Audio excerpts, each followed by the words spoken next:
Hello everyone, welcome to my channel. तो इसमें हम लोग बाबू आज समझेंगे सेडिमेंटेशन एंड स्टोक्स लॉ। तो इसमें क्वेश्चन ये राइज होता है कि why do suspension particles settle down with the time, यानी कि जो हमारे सस्पेंशन पार्टिकल्स होते हैं वो समय के साथ क्यों सेटल हो जाते हैं। तो ये होता है ड्यू टू सेडिमेंटेशन। सेडिमेंटेशन के कारण ये हमारा जो कोलॉइडल पार्टिकल्स होता है या सस्पेंशन पार्टिकल्स होता है वो सेटल डाउन हो जाता है। तो सेडिमेंटेशन क्या होता है? What is sedimentation? The sedimentation is the process in which the heavier particles settle down at the bottom of a liquid due to gravity, यानी कि इसमें जो हमारा हेवियर पार्टिकल्स होगा वो सेटल डाउन हो जाएगा at the bottoms of the liquid due to gravity, जिसको हम लोग बोलते हैं सेडिमेंटेशन। एग्जाम्पल देखते हैं इसका। म्यूड सेटलिंग इन वाटर, जो हमारा कीचड़ होता है वाटर में क्या होता है? सेटल हो जाता है due to heavier particle size. Suspension particles settle in the medicine बोतल, जैसे देखते हैं कि जो भी हमारा सस्पेंडेड पार्टिकल्स है वो सेटल डाउन हो जाता है इन द मेडिसिन बोतल में। इसको हम लोग समझते हैं स्टोक्स लॉ से। तो स्टोक्स लॉ एक्सप्लेन करता है कि the rate of sedimentation of the particles in a dispersion system.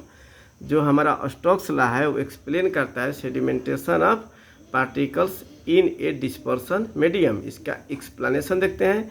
According to Stokes law larger particles settle faster. तो स्टोक्स लॉ क्या होता है? जो सेटलिंग वेलोसिटी होता है वो डिपेंड करता है पार्टिकल के रेडियस के स्क्वायर पर and acceleration due to gravity पर and density of the particles, density of medium and viscosity of the medium. यानी कि मीडियम का विस्कोसिटी जितना ही ज़्यादा होगा तो हमारा सेटलिंग वेलोसिटी क्या होगा? उतना ही कम होगा। अगर हमारा पार्टिकल्स और मीडियम का जो डेंसिटी का डिफरेंस है वो हमारा अगर ज़्यादा होता है तो पार्टिकल जो होगा वो हमारा फास्टर स्पीड से क्या होगा? सेटल होगा।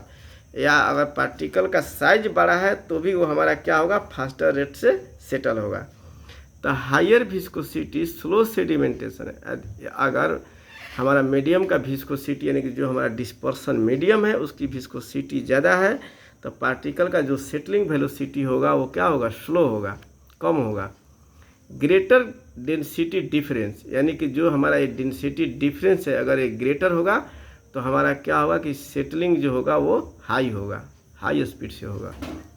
Example, Honey slow particle settling. Honey slow particle settling, जो हनी होता है वो हमारा पार्टिकल सेटलिंग को क्या करता है? स्लो करता है।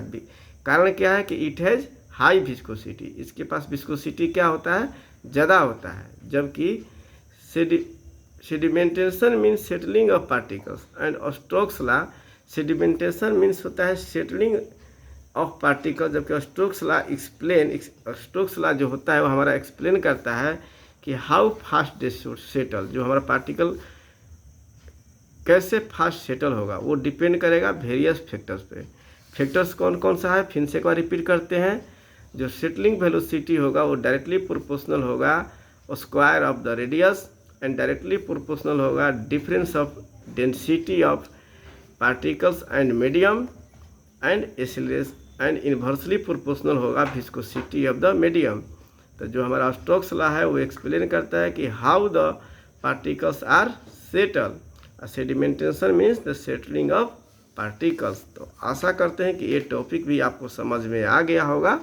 अगर इस टॉपिक से आपके पास कोई भी क्यूरी है, कोई भी क्वेश्चन है तो आप हमको हमारे कमेंट बॉक्स में भेज सकते हैं, हम उसका एक्सप्लेनेशन आपको भेज देंगे। Thank you.